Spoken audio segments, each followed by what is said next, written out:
안녕하세요. 이번 시간부터는 데이터 분석의 통계 분석 관련 내용을 학습해 보도록 하겠습니다. 본 과정에서 가장 핵심이 되는 내용이고요. 문제에 출제되는 빈도가 높다, 그래서 중요하다라는 것보다는 물론 그런 측면도 있지만 실제 여러분들이 앞으로 데이터 분석의 실습 과정들 그리고 머신러닝, 딥러닝 이런 실제 학습을 하는 데 있어서 가장 기본이 되는 용어들이 많이 나오게 됩니다. 그래서 용어 자체가 저희들하고 이렇게 좀 가깝지 않을 수도 있어요. 어떤 업무를 하고 계시냐에 따라서 차이는 있겠지만 만약에 이런 통계적인 업무를 많이 하지 않아서 조금 어색하신 분들은 더욱 열심히 하셔서 조금이라도 더 많은 내용을 이해해 주시면 나중에 뒤 학습에서 도움이 되실 것입니다. 자, 그러면 용어부터 살펴보도록 할까요? 가장 먼저 모집단 그리고 모수라는 용어인데요. population과 parameter라는 것은 저희가 연구할 대상이 되는 데이터 전체 집합을 의미하고 그것의 특성값을 의미합니다. 자, 그런데 데이터가 굉장히 클 경우 전수조사가 불가능할 수 있죠. 그래서 이럴 경우에는 모집단에서 일부만 사용할 수가 있는데 이것을 저희가 추출, 즉 샘플링 한다라고 하고요. 그렇게 추출해서 얻어낸 것을 표본이라고 합니다. 바로 샘플이라고 하죠. 그리고 그 샘플이 갖는 특성을 나타내는 수치들을 통계량, 스태티스틱이라고 합니다. 그리고 이런 통계량을 가지고 모집단의 이 특성을 추론하게 되는 것이죠. 자, 그러면 하나씩 용어를 정리해 보도록 하겠습니다. 가장 먼저 모집단. 모집단이라고 하는 것은 잘 정의된 연구 목적과 이와 연계된 명확한 연구 대상, 즉 데이터 전체 집합을 의미하게 되는데요. 예를 들어서 대통령 후보의 지지율을 알아보고 싶다 라고 했을 때는 유권자 전체가 모집단으로 볼 수 있습니다. 모수, 파라메타라고 하는 것은 모집단의 특성을 나타내는 수치로서 모집단의 평균과 분산 같은 수치를 모수라고 합니다. 그래서 평균의 기호, 분산의 기호 잘 보아주시고요. 표본이라고 하는 것은 모집단의 개체수가 많아 전부 조사하기 힘들 때 모집단에서 추출한 것으로서 추출한 표본으로 모집단의 특성을 추론하게 됩니다. 그리고 이때 오차가 발생할 수 있는 것이죠. 예를 들면 각종 여론조사에 참여한 유권자를 표본이라고 볼 수 있습니다. 그리고 통계량이라고 하는 것은 표본의 특성을 나타내는 수치로서 표본의 평균과 분산 같은 수치를 통계량이라고 합니다. 기호가 다르죠. 모집단의 평균과 분산의 기호와 표본의 평균과 분산에 대한 기호가 다르기 때문에 이것을 구분해서 알아두시면 좋겠습니다. 자, 문제를 보도록 할까요? 모집단에 대해 알고자 하는 값을 모수라고 하고 모수를 추론하기 위해 구하는 표본의 값들을 무엇이라고 하는가?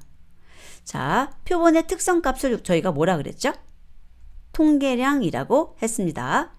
그래서 통계량은 표본의 특성을 나타내는 수치로 표본의 평균, 분산 같은 수치를 의미합니다.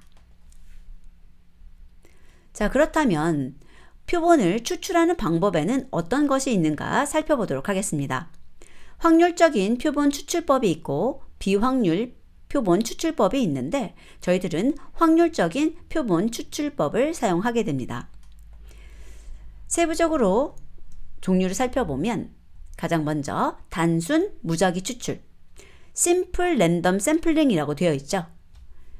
이것은 모집단의 각 객체가 표본으로 선택될 확률이 동일하게 추출되는 경우, 즉 모집단의 개수가 n, 대문자 n이죠. n개고 표본의 수가 소문자 n일 때 개별 객체가 선택될 확률이 n분의 n인 것입니다. 자, 그래서 동일한 확률로 추출이 될 것이다 라는 것이고요. 계통 추출, systematic sampling 이라고 하는 것은 모집단 개체에 1, 2, 3, 4 쭉 해서 n이라는 일련 번호를 부여하고요. 첫 번째 표본을 임의로 선택하고 일정 간격으로 다음 표본을 선택하게 됩니다. 예를 들어서 1번에서 100번의 번호를 부여하고 10개를 선택해야 된다면 첫 번째 2를 선택하고 간격 10을 주었다면 11, 21, 31, 41 해서 91까지 선택하게 되는 것이 계통 추출입니다. 층화 추출이라는 것은 모집단을 서로 겹치지 않게 몇 개의 집단 또는 층으로 나누고 각 집단 내에서 원하는 크기의 표본을 단순 무작위 추출법으로 추출하는 것을 의미합니다. 여기서 단순 무작위 추출법은 여기에 있는 심플 랜덤 샘플링이라고 해가지고 SRS라고도 불리웁니다. 자, 여기서 층이라고 하는 것은 성별, 나이대, 지역 등 차이가 존재하는 그룹을 의미합니다. 반면에 군집 추출이라고 하는 것은 모집단을 차이가 없는 여러 개의 집단으로 나누는 것이고요. 예를 들자면 경상대학 내에 경영학과와 경제학과로 나누는 것을 들 수 있습니다. 그리고 이들 집단 중 몇 개를 선택하고 선택된 집단 내에서 필요한 만큼의 표본을 임의로 선택하는 것을 의미합니다. 자, 그래서 만약에 경영학과와 경제학과가 있었을 때 경영학과를 선택하고 이 중에서 필요한 만큼 여기 있는 단순 무작위 추출로 또 선택을 하는 것이죠. 자, 그래서 층화 추출은 뭔가 차이가 존재하는 경우, 군집 추출은 차이가 크지 않는 경우 사용할 수 있는 샘플링 방법이라는 것 꼭 구분해 두시기 바랍니다. 그리고 비확률 표본 추출법은 특정 표본이 선정될 확률을 알 수 없어서 통계학에서는 사용할 수 없습니다. 표본 추출에 대한 문제를 풀이해 보도록 할까요? 모집단을 먼저 서로 겹치지 않는 여러 개의 층으로 분할하고 각 층에서 단순 임의 추출법에 따라 배정된 표본을 추출하는 방법.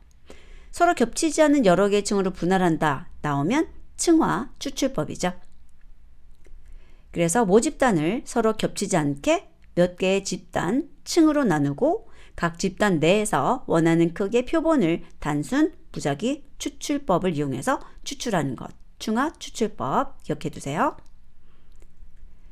다음은 척도의 종류입니다. 총 4가지 척도가 있는데요. 구분해서 잘 알아두셔야 되고 문제도 많이 출제가 되고 있습니다. 가장 먼저 명목 척도라고 하는 것은 단순히 측정 대상의 특성을 분류하거나 확인하기 위한 목적입니다. 숫자로 바꾸어도 그 값이 크고 작음을 나타내지 않고 범주를 표시하게 되는데요. 예를 들면 성별, 혈액형, 출생지 등을 들 수 있습니다. 다음은 서열 또는 순위 척도라고 하는 것인데요. 대소 또는 높고 낮음의 순위만 제공할 뿐 양적인 비교는 할 수 없습니다. 항목들 간에 서열이나 순위가 존재하게 되는데요. 예를 들면 금은 동메달, 선호도, 만족도 같은 것이 있습니다. 등간척도 또는 구간척도라고 하는 것은 순위를 부여하되 순위 사이의 간격이 동일합니다. 그래서 양적인 비교가 가능한 것이 등간척도입니다. 서열척도라고 하는 것은 양적인 비교를 할 수 없고요. 등간척도 또는 구간척도라고 하는 것은 양적인 비교가 가능하다는 것 꼭 구분해 두시고요. 여기에서는 절대 0점이 존재하지 않습니다. 예를 들면 온도계 수치나 물가 지수 같은 것들은 절대 0점이 없다는 것이죠. 절대 0점은 없음을 의미하는데 온도의 0은 상대 0점으로 없음이 아니라 영상과 영하의 중간 지점을 나타내어서 이 등간척도가 된다는 것이죠. 절대 0점이 아니라는 거예요. 온도의 0은 없음이 아니라 그냥 영상과 영하의 중간 지점이다 를 나타낸다는 겁니다. 자, 비율척도라고 하는 것은 절대 0점이 존재하는 겁니다.